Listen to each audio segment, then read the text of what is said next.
Hello everyone, my name is Pixelriffs and welcome back to the Minecraft Survival Guide. I hope you guys are having a great day. Today I've been working a little bit on the storage room because I want this place to be done. I want the whole thing finished by the end of this episode. And that's mainly because it's been sat open for a while I was working out the details. And the majority of it is now kind of done. I feel like I've ironed out all of the stuff I need to get this thing finished, aside from the roof, but I hate doing roofs. I'm just going to have to suck it up and do it anyway. I've got one half of the walls done. I'm probably going to mirror it on this side, and when I first started this build, I didn't think it was going to turn out as symmetrical as it has, but it turns out I just like building symmetrical stuff too much, and so it just kind of fits together this way. We had one half doing this, we had the other half basically copying the same thing, and I'm kind of increased the space of this overhang a little bit. These things always still look a little bit goofy to me, but I draped leaves over it, and that kind of like lessened the effect, lessened the goofiness a little bit to the point where I was like, you know, I'm happy with that. I'm fine with it. Leaves can go a long way to disguising the parts of a build you don't like. I think that's probably the takeaway from this. I am most happy with this wall on the side here. I think this came out really well. We've got this lovely kind of framed archway kind of thing. Oh, more pumpkins. Yes, please. But we've got this lovely framed archway thing. We've got these bits sticking out the sides with this kind of more rounded shape there. We've got a few windows to let the light in, and I decided, because this one was kind of hard to build around, this whole storage mechanism seemed a little bit kind of cumbersome to build around, we were going to just put a window in there and show it off to the outside world so we can look in and make sure that all of the redstone is behaving as it should, although functionally speaking that really doesn't serve much of a purpose. Here we are anyway. We're going to be working a little bit more on this in today's episode, but before that I got a bit of a distraction. When I was working on this build, before I started recording, I heard some zombie villager noise coming from this cave down here. And this cave is still very much a thing. I haven't filled the entire thing in when I made this wall. I actually saved a lot on materials by not filling it in. And I thought I'd lit up most of it, but it turns out that some parts of it are still capable of spawning things. And I found not one, but two zombie villagers down here. Oh, and a skeleton as well for our trouble.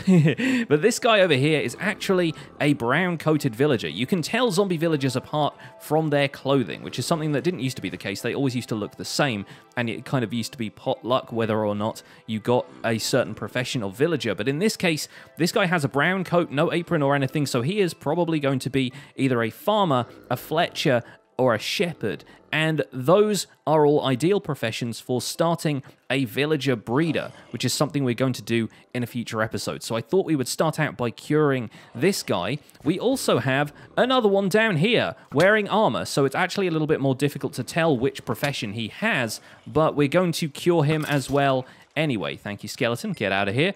I'm not certain exactly what profession this guy is, because yeah, as you can see, he's wearing full leather armor, so it's a little bit difficult to tell. He also won't hold anything, and I can't remember for the life of me whether or not zombies with armor like that despawn. I know they eventually die out in the sunlight, the helmet will break and then they'll start to take fire damage, but I can't remember if they despawn whether or not they're wearing armor. I think they do despawn, it's just whether they're holding something in their hands that prevents them from despawning. So anyway, I name-tagged him just to make sure he wouldn't go away suddenly, and we're going to cure both of those with the remaining splash potions we have. But these are not the only zombie villagers I have trapped, because absolutely ages ago, I can't even remember when this was, I think it must have been around the time I was working on the windmill, or like shortly after that, I did trap another zombie villager down here in one of these caves, and I'll have to listen out for him because I forget exactly where he was, but I think it was somewhere around here? Somewhere? He must be around here somewhere. I've not completely shut him in, and I'm fairly certain I name-tagged him, which means he should not have despawned at all. There he is. Hello, you. This is Patient Zero. This is the one I actually used the Patient Zero name tag on, and he has been there this entire time. Even when we've been away from the base working on other things, this guy has patiently waited here to be cured. So I reckon we can do a mass villager curing event today. Obviously, we'll need a few golden apples for that. I have 2 left in the chest at the farmhouse. I imagine we'll probably be able to use enough gold to get another one. And once they're all safely cured, we can probably make a start on a villager breeder in a future episode. I think that's probably kind of going to come up fairly soon, mainly because villager breeders are quite a key component to starting making an iron farm. And I really need to start on an iron farm because I mean, this isn't all of the iron I have. I have it mostly in the storage system over there now, but I have very little iron as far as the projects we want to do go. Like, I will need a lot more iron in the near future, so probably a good time to start one. Looks like we do have some cooking up in the furnace, though, so all is not lost. And this is episode 50 of the series, which is absolutely incredible. I want to thank everybody for the support you have shown this series so far. It really means a lot, and it's been fantastic doing this series so far. Believe me when I say the series is not going to end anytime soon. In fact, like, a lot of people were suggesting, like, you know, are you going to do a reset at like 100 episodes or anything like that? No, like, the plan for this series is for it to be basically a forever world. It's going to be something that I keep doing stuff in, even if I get tired of playing in this area and doing kind of some other projects and I want a fresh start. I'm probably just going to go a few thousand blocks away and start again there. Even if I start from scratch with basic tools and stuff like that, if we do like a season 2 of the Minecraft Survival Guide, I want to keep it in the same world, because it'd be great to see sort of where we started and come back to these areas anytime we wanted to explore. And as far as like a world download goes, I'm probably not going to provide one just yet. Probably not until at least episode 100, because I want to do a lot more building, and I feel like giving you guys like a world where I've only built like a few things doesn't really seem like, you know, the best way to do things. So I think, yeah, we will hold on to the world download for now. We will give you guys that in a future episode, but I think we'll probably do a little bit of a mini world tour in this episode. I think that seems like a good plan, because episode 50 still feels like a milestone. I do want to do something a little bit special for it. All right, we've got enough gold together for our third... Oh, no, we do have a third golden apple in here already. What am I thinking? All right, well, at least smelt up that gold anyway, so we can save that. But we can always put together just more golden apples with the ones that I've got in here. That's really not a problem, and I'm not using the gold for much else right now. Anyway, I've got 2 splash potions of weakness. I will probably start brewing up a new set, because we have 3 villagers to cure here, and if we were being economical with our potions, we could always try and group the villagers together and use a splash potion on all 3 of them at once, but I don't think we really need to do that, and it's probably going to be more of a hassle wrangling them together as zombie villagers than it is getting the villagers themselves together once they've all been cured. So we're going to let that brew, and we may as well start with the 2 that are down here in this cave, with the 2 splash potions we already have. Now remember, we are going to need to build around them, so I'm probably going to build around them with bone blocks of all things, but remember that other zombies that spawn in here will start to attack these zombie villagers while they are in the curing process, so we need to make sure that these guys are safe, if at all possible. And I've just taken a bit of that weakness effect, but do not worry, I'll be fine. In fact, let's not use the bone blocks. Let's actually cover them up like so with a few extra blocks of stone. And remember to fill in those corners as well, because zombies can always get them at the diagonal from the sides, but they should be pretty safe in there. I don't think a baby zombie is going to be able to get up there. There's no extra block or anything like that, and the other mobs will pretty much leave them alone. It's just zombies that will go after villagers in the curing process. And I just realized that I've eaten one of the golden apples, which I did not intend to do. I think that may have been a side effect of me having an empty hunger bar at the time, but I've just eaten one of the golden apples. Oh, okay, well, good thing we smelted that gold then, because we will need another one after all. So both our farmer in here and Zombert down there are curing. I'm not going to bother putting iron bars around them, because they will cure sooner or later anyway. That's not going to be a problem. Let's head over to the fella underneath the windmill and get him sorted out as well. And let me tell you, having 3 villagers cured, and one of them is a farmer, is absolutely perfect. That's going to be ideal for starting a villager breeder, because I didn't really want to move any of the ones that were already in the house. I guess I could have probably moved the librarian that's downstairs in the house. I didn't want to obviously use Mendelssohn in the breeder, because his mending trade is too valuable. But yeah, is he around here somewhere? I have no idea. I really need to map out this cave system a little bit better. There he is. There's my guy. We'll splash you, get you all taken care of as well. Bam. So it seems like one of these guys has already cured, and this guy is a shepherd. Fair enough, not to worry. I was really hoping for a farmer. It would have been great to have a farmer over here, but because he has a brown coat, that means he can interact with crops, which is part of the linchpin, if you will, of putting together a villager breeder. So that's going to be ideal. We will keep him boxed in here for now. Like I said, I don't think anything's going to be able to get him, and ultimately, if it does, we can probably just find and cure another villager or bring another villager over here from the existing villages we found. It's not going to be that difficult. but he's just going to be a convenient man. So thank you, sir. You can wait there, and we'll wait until the zombie villager down there cures so we can find out what on earth he is. I think the guy I name tagged Patient Zero is definitely a blacksmith of some kind, so whether he's a toolsmith, armorsmith, or weaponsmith remains to be seen, but either way, he'll be a convenient addition to our breeder. I feel like we should have a drum roll for this or something, and he is a... He's still called Zombert, but he's a Fletcher, I guess. He's got arrows and string traits. String trait is very good, considering that we've just made a double cave spider spawner.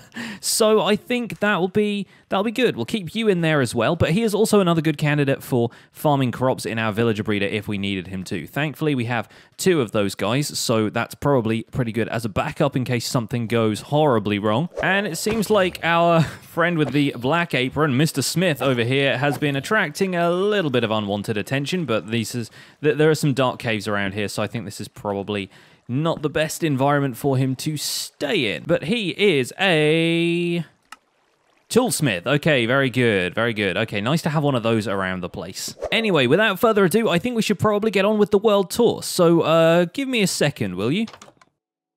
That's better. So we're going to do this tour with shaders on, folks. If you guys aren't aware, shaders are a feature of Optifine. They used to be a separate mod, but there is a feature in Optifine that allows you to enable these shader packs, which you download much like a resource pack or a texture pack, and it kind of creates a more realistic, quote-unquote, lighting engine in Minecraft, the kind of thing that you might see in more of like a AAA title. And the reason you don't see people using these all the time is that they're pretty resource intensive, and it's only from the fact that I actually kind of have a beast of a PC that I've been able to enable these in the first place. But we're going to do a nice tour with shaders because it looks pretty. I just like to do this every now and again. I'm not going to make a habit of it or anything, but maybe for these world tour episodes we will bust out the shaders. So this is our spawn point. This is where we started off. In fact, I think we spawned in somewhere over here in what is now this giant wheat field. The area has been terraformed a lot since the early days, but there are still a few things that remain the same. For example, I started my first farm over here, and obviously it has spread a little bit since, but we started our first little patch of wheat over there, and in fact we did start our first house kind of around here, around where the stable is for the current farmhouse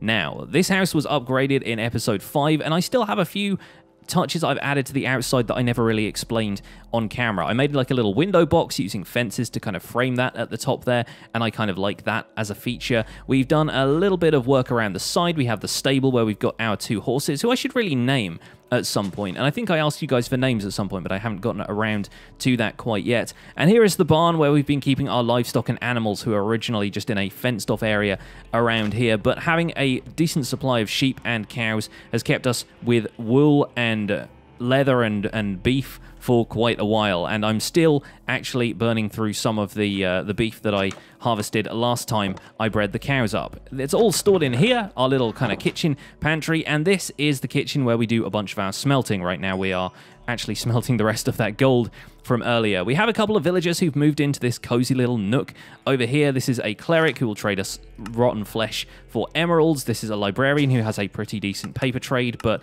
as far as the other books go, he doesn't really have much special. The Sharpness 5 book is actually pretty good. Could apply that to an axe if we wanted it to do a little bit of extra damage. Upstairs here was our first storage area, our enchanting booth, our little brewing stand over there, and the MVP. This is Mendelssohn. Excuse the kind of glitchiness in his nameplate there, but he is the guy who we found in a village who had a mending trade for 10 emeralds. He is the most valuable villager I've ever met, probably, I think. So yeah, this is our farmhouse. This is where I've spent the majority of my time in this series, using this as a base to go out and do other things. I've got a map of the world started up on the wall here, but generally speaking, I don't tend to map huge amounts of my world. I tend to just kind of stick maps on the wall when I can. I feel like this series might be a bit of a departure from that, as we've got lots of little projects that I want to get on with, and over here in this plains, I want to start building a large city at some point soon. We're probably going to start that once we've got the villager breeder and the iron farm together, once we've got a few more resource farms.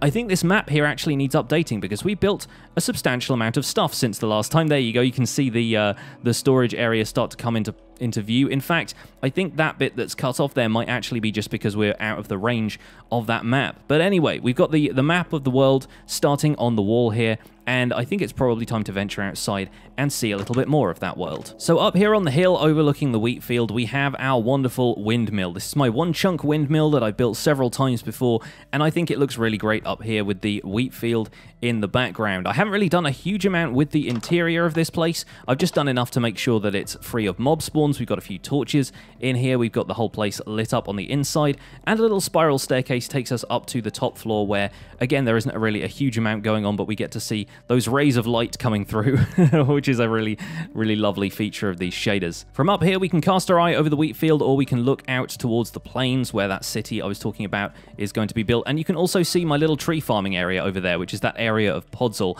I haven't really moved the tree farm out of that area, mostly because Podzol grows everywhere when you build those 2x2 spruce trees. Whenever you bone meal one of those and force it to grow, the Podzol spreads from under there, and I don't really feel like having Podzol all over the place in my world. So I've done all of my tree farming there, and will probably continue to do so for a little while. We've also done a bit of mushroom farming over here once we brought the mycelium back from the mushroom biome and brought a few giant mushrooms with us. And I think it would be nice to do something around this lake here at some point. Maybe like a little kind of fishing shack or something like that. Speaking of fishing shacks, we've got another one of those we can go and visit out in the swamp biome. But for now, I think we'll fly over. Since we're here, we'll take a look at the bridge that we built not too long ago. So this is the bridge. it's looking mighty fine. It kind of crumbles towards the end here, and we did a little bit of terraforming to kind of support that a little bit. But I kind of like the fact that it sort of looks like it's fallen into disrepair. Once it gets into this agricultural area where things are a little bit more kind of ramshackle,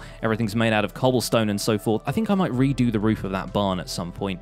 I don't know about you, but I think a large amount of cobblestone like that tends to just kind of get a bit overwhelming, so maybe we'll redo that looking at it now. But as we cross the bridge here, we get into our industrial area, and this is where I've been making a lot of the automated farms and redstone projects throughout this series. Over here on the right was really the first one of these. We started an automatic sugarcane farm a while ago, back when this was still just a plains biome, but this one here has been churning away, making sugarcane for us for the last little while. And on the upstairs floor up here, which you can access from this staircase on the left-hand side of the build, there isn't really a huge amount going on in here quite yet, but I've kind of gone back and forth about what I want to do with this space. At first I thought I was going to make an auto smelter up here, but then I thought maybe we'll make that in a separate building, and I might just convert the top half of this into another sugarcane farm that just feeds into the same hoppers that this sugarcane farm does down there. Out the back here we have a freight elevator, which some people have pointed out is kind of unbalanced because of the way these fences are, but I was wanted to put them in like a triangular formation, but you can't really do that in Minecraft. It's not going to connect the fences or anything like that. Now it's getting a little bit dark. I am going to just hop into bed in the storage room so that we don't have to worry about monsters coming out at night. It's always a little bit difficult to tell exactly when sunset is with shaders because they change the angle of the sun and everything. But over here, we have our watchtower build, and it's not really much of a watchtower because there aren't really any windows in it, but this is actually disguising a cactus farm that we built in an earlier episode, and all of the cactus has been mounting up in here quite nicely. We have enough cactus to dye a whole lot of stuff green, or potentially use as a defensive wall against mobs, because cactus damages mobs in much the same way as it does players, so maybe we'll find some creative uses for that. But again, I think that looks absolutely lovely with the sun rising behind it and those flags waving in the wind. Over here on the left, we have our little melon and pumpkin farm, which has grown a little bit since we first built it. I've got double the amount of pumpkins coming in here now, still the same amount of melons, and I've started decorating the outsides of this a little bit with trapdoors and stuff like that. And fun fact, these stairs here are actually preventing redstone current from the observers from affecting these trapdoors. Because if I put a full block there, the redstone would activate the trapdoor, and the trapdoor would flip up every time the observers activated behind there, which I don't really want them to do because I want it to remain closed off like this so it actually looks more like a realistic build, I guess. I'm not quite sure what kind of realistic build it looks like, but anyway, I plan to put a roof on this at some point as well, light the whole thing up inside to make sure everything still grows. But as it goes right now, this stuff is producing a decent amount of melons for me. In fact, that's probably more melons than I would ever need if I was using them for potion brewing. As far as trading goes, once we have a farmer in the nearby vicinity, I imagine we'll be trading a lot more of those melons. But even so, that's a good thing to have around. The storage building, as I mentioned in the introduction, is still a bit of a work in progress, but we have automated sorted storage going along this side with chests down here that receive the bulk of the items, your cobblestone, your stone, stone brick, and so forth. And up here along the top row, we have all of the stuff that we make out of these blocks. So, for example, if I want to make cobblestone stairs and slabs, they don't get automatically sorted by this system. I would put them all in the top chest up here. Same goes with stuff like stone brick, where I have stone brick slabs and stairs and variants of those, including the chiseled and mossy variants, that kind of stuff. Down here at the end, we have an overflow chest where I've actually got some leftover blocks from the build palace I put together for this area a little while ago. At the end here, we have our precious items, which are not automatically sorted yet because there is no input hopper for these chains, but they have the potential to be, and I plan to put these shulker boxes here so that I can take some of the diamonds and iron and so forth with me if I need large quantities of them. Right now, I've got a decent amount of diamonds. I've actually got more diamonds than I have iron, which is a little bit worrying, although we do have a bit of iron left over in the farmhouse. And I'm going to put the rest of the gold up in there so that can stay tidied away in there. We've also done a little bit of trading off camera with some villagers. I actually went and traded away all of the string that I got from that cave spider spawner, so we have a lot more emeralds. We have about 1.5 stacks more emeralds than we had last time you looked at that. Over here, we've got automated storage for all 6 of the wood types: terracotta, sand, and wool. The sand and wool, I figured, would be a decent addition to this. The terracotta is going to be there so we can dye it any color we want to, and we've been using a lot of white wool around here. We've been smelting sand into glass, that kind of stuff. I figured it would be worthwhile to have those around. Now, the top level of this is as yet unsorted. We're probably not going to automate any of this just for reasons of space, but it's also going to be manually sorted, and I haven't got anything in any of these chests quite yet. They're all pretty much empty because I need to figure out exactly what I want to go where. But even so, we have a lot of space and a lot of room for expansion. We could easily put another row of chests on this side of the build and another row of chests on this opposite side of the build as well, and have plenty of room for expansion. So as far as resources go, I think we will be set here for a while until we end up building a larger automated storage system for basically everything in the game, which I probably plan to do later on in this series. But aside from the fact that it is incomplete, I really like this storage building. I think it's coming together very, very well. Over here, we have some even more industrial projects. We have a couple of things that I've worked on in recent episodes. Up here, we have the quarry, which we did in a time-lapse not too long ago. It's probably one of the favorite time-lapses I've ever done, and this thing is still churning out the stone. Every now and again, I head down here and do a little bit more stone mining if it looks like I'm about to run out. We can stash everything in these chests while I'm working, so I don't have to worry about going back and forth to the storage system, although ultimately it might be kind of a fun thing for immersion, maybe, to have a minecart system that drops everything off at the storage system. So maybe we'll put some aesthetic like minecart rails going up a ramp or something around here to make it look like they have a means for getting all of the supplies out of this giant pit. And we're going to develop this into more of a pretty build at some point in future, but for now it's just a practical thing. For now I just wanted to get a ton of stone out of here. Speaking of getting tons of stone, this over here is a cobblestone automatic farm, which I have not really used all that much since I built it, but it was mainly as a demonstration, just to show you guys what is possible.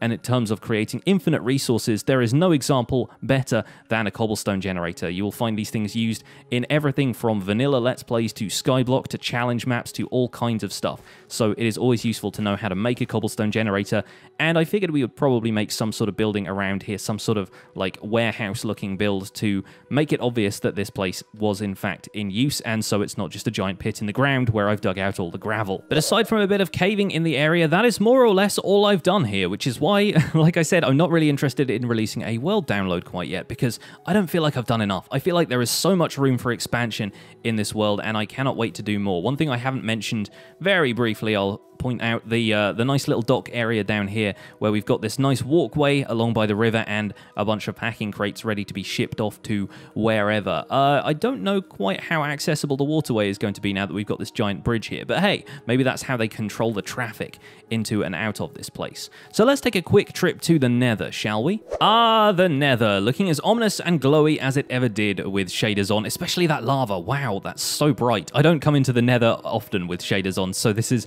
kind of going to be impressive to me as it is to you. But yes, we've started building a kind of nether hub around here, and the main reason I've not progressed with this any further is that I wanted to preserve some of the materials and stuff here for doing some builds in the overworld, because the nether doesn't show up in my videos all that often. It tends to just kind of be something we pass through on the way to something else, so I figured we'll hold off on building the nether hub until we've got some more established connections, until some of the, you know, the other areas that I plan to build in are more solid, I guess, and then we can set up some more nether portals going to those places. But around here, we actually have a couple of really convenient nether fortresses. We've got one that leads down in that direction that will not only lead us to a double blaze spawner, but also has the route I've been taking to my portal to the stronghold. And the stronghold doesn't really have a huge amount in it right now. I haven't really done a whole bunch of building. In fact, I've probably taken away more blocks than I've, you know, like added to it. I haven't really been doing a great deal of renovation there, but it's a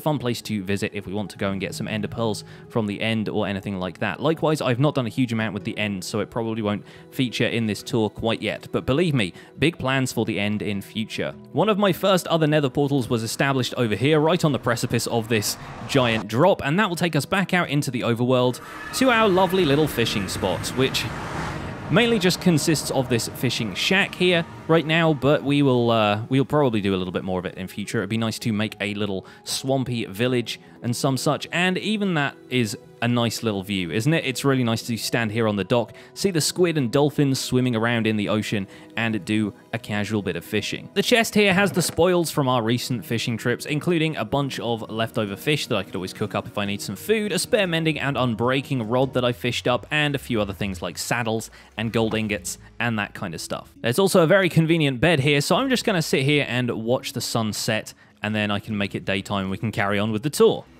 Away we go back through the nether to the first village I encountered in this series, and this is a village populated mainly by cartographers, but there are occasionally some people with some useful trades who I've decided to keep in a hole, at least as far as the paper trade goes. The other books aren't all that great, but even so, this is a lovely little spot that I use to teach you guys about trading and so forth. We've managed to fence the entire thing off to hopefully protect it against zombie attacks, and there are torches pretty much everywhere. A really fun project to do in a Minecraft world is to renovate a village, to completely replace some of these houses or redesign them to suit the villagers' lifestyle a little bit better. And we would do more with villagers if it weren't for the fact that the next update to Minecraft is probably going to radically change a lot of the stuff about villagers, so I've not really been making them a focus of this series where I can help it, but occasionally these guys are just too useful to give up, really. So we'll see how that all changes, and I look forward to showing you guys some of the new mechanics that arrive in Minecraft 1.14. While we're on this side of the nether, we may as well try and take a trip over to the Ocean Monument, which is something that we've attacked recently. We've managed to raid and pretty much completely clear it out now.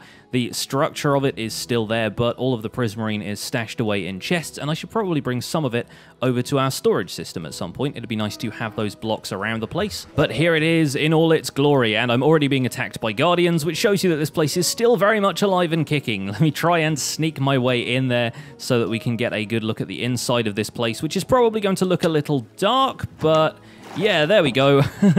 This place is all cleared out, and I look forward to doing something with it in future. We're going to turn this whole thing into a resource farm for prismarine. We're going to be farming guardians for their drops, but in the meantime, we have a pretty solid amount of the stuff, so expect this to turn up in builds in the near future. Back here in the nether, we're going to quickly step into the nether fortress, wave briefly at the blaze spawners, and then take this left over to the portal that leads to the Dark Oak Forest, which is the site of our most recent project, the Double Cave Spider and Skeleton Grinder, where, as you can see, I've run out of storage space for arrows, so I've been throwing them on the ground and waiting for them to despawn. Of course, they haven't yet because the chunks were unloaded while I was away, but it looks like a few spiders are still lurking in the system, and they're still poisoning me at quite a substantial rate. I've received a bunch of tips for how to stop them from doing that, so thank you to anyone who has sent me the occasional tip about that, but I think this place is still a very worthwhile resource, give or take them poisoning me every now and again. And I've just picked up half of the arrows. Oh, good. Let's chuck those on the floor. This whole thing is controlled by 3 levers over here, which turn off the individual spawners, and a lot of redstone expertise, quote unquote, went into this. So I hope you guys enjoyed this episode. I had a whale of a time putting this thing together. I always enjoy working on spawners. It's kind of my jam, so this was a really, really fun project, and my first time doing anything with cave spiders, so I think we did a pretty decent job of that. With a bubble column to take us back up to the surface, it's the latest in Minecraft movement technology, and I think this whole thing works pretty well. But while I'm here, I may as well grab the contents of this chest, including the kelp that we gathered in the previous episodes, because, yeah, I kind of want to do something with that at some point, and there are some useful supplies over here. Some squid ink, that's where my mending rod went, the first one that we have. I have a better one now that I managed to fish up with all of the enchantments on it. But yeah, may as well grab a bunch of this stuff and take it home with us. But aside from a couple of villages I have visited briefly and the desert temple that we discovered in a previous episode, I think that's more or less it for our world tour. We haven't really built a huge amount of stuff quite yet, so there's always more stuff to do in this world, and you guys will be seeing it all right here on the Minecraft Survival Guide. So I hope you've enjoyed the tour. As the sun sets on this, we're going to turn off the shaders, and we're going to get back on with finally finishing off this storage room build before we end out the episode. Alrighty folks, to tell you the truth, I'm not quite done with this yet, but I've at least got the framework done, and it's just a matter of clearing out the mountain that is behind the back half of this so I can make the back half look kind of similar. And I'm really happy with this so far. I think it probably needs, like this building here, a little bit more foliage growing from the rooftops, but all in all, it's come together. It's quite an eccentric build, but that's kind of what I like. That's sort of my style. You'll see a lot more of that in this series as we continue. One more thing to cover before we go away is the importance of lighting up the little cells that you place your villagers in, because while this guy is okay, the guy who was down here, unfortunately, even though he was perfectly well contained in there and should have been safe from any zombie attacks, I didn't place a torch in there with him, and something spawned in there with the villager and has killed him. Probably going to have to find myself another villager from somewhere, but like I said, we have a few of those as backups around the place, and I can always grab some from one of the nearby villages if I need to, or cure another zombie villager if there happens to be one roaming past. But for this episode, that's going to be it. Thank you guys so much for supporting this series over the last 50 episodes. Here's to another 50. Leave a like on this episode if you enjoyed it. Subscribe if you want to see more, and I will see you guys soon. Take care. Bye for now.